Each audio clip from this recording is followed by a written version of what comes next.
नमस्ते, स्वागत छ यहाँहरूलाई मेरो च्यानलमा।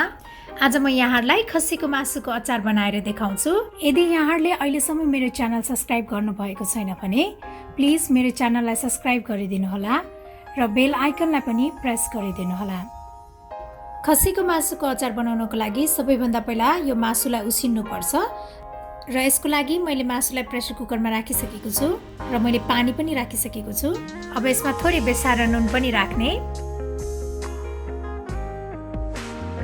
र यसलाई चाहिँ 3-4 सिटी लगाउनु पर्छ। अब यो मासु चाहिँ बोइल हुँदै गर्दा म मासुको अचारको लागि चाहिने मसला बनाउन गइरहेको छु र यसको लागि मैले प्यानमा 1 ठुलो चम्चा धनिया, जिरा, सौंफ, टिमुर, त्यस्तै ज्वानो, तोरीको दाना, सानो चम्चाले 1 चम्चा मेथी दाना, त्यस्तै अलिकति तिल, 2टा तेजपत्ता अनि 5-6वटा सुकेको खुर्सानी। अब यो मसलालाई राम्रोसँग भुट्नुपर्छ।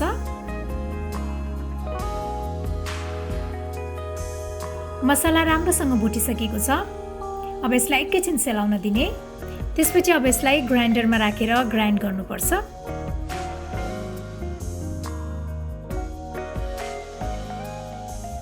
अब यो मसला पनि रेडी भइसकेको छ।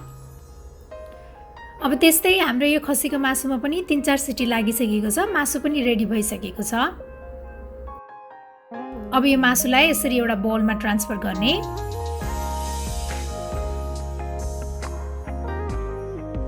अब मासुलाई फ्राई गर्नको लागि मैले प्यानमा तेल बसालेको छु। अब मासुलाई चाहिँ रातो बनाएर फ्राई गर्नुपर्छ। यसो गर्दाखेरि चाहिँ मासु एकदमै क्रिस्पी हुन्छ।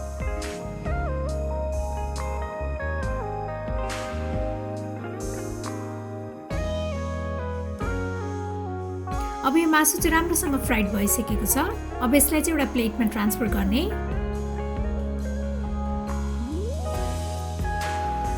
अब बाँकी रहेको मासुलाई पनि यसै गरी फ्राई गर्ने। अब सबै मासु फ्राइड भइसकेको छ।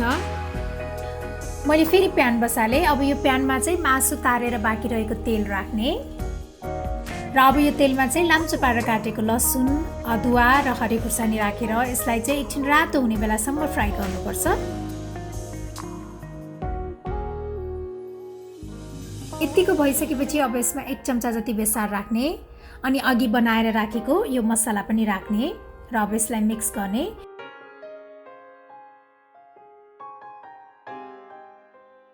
यदि मसला सुक्खा जस्तो लाग्यो भने यसमा चाहिँ अझै तेल थप्न सकिन्छ। यो मसला चाहिँ अलिक सुक्खा भएको छ। म यसमा चाहिँ अझै तेल थप्छु। अब यसमा नुन राख्ने।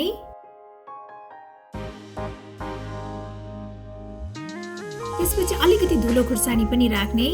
यदि यहाँलाई धेरै पिरो मन पर्दैन भने धुलो खुर्सानी नराख्नु भए पनि हुन्छ। र अब यो मसलालाई 1 मिनेटसम्म पकाउनु पर्छ। त्यसपछि अब यसमा 1 ठुलो चम्चा कागतीको रस पनि राख्ने र अघि फ्राइड गरेर राखेको मासु पनि राखेर अब यसलाई राम्रोसँग मिक्स गर्नुपर्छ।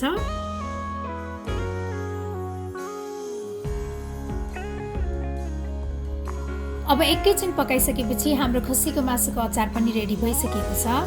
मलाई आशा छ यहाँहरूलाई यो मटन पिकलको रेसिपी पक्कै पनि मन पर्यो होला र मेरो अरू यस्तै रेसिपीहरूको लागि प्लिज मेरो च्यानललाई सब्स्क्राइब गरिदिनु होला र मेरो भिडियोलाई लाइक, शेयर र कमेन्ट पनि गरिदिनु होला। Thank you for watching. Bye by.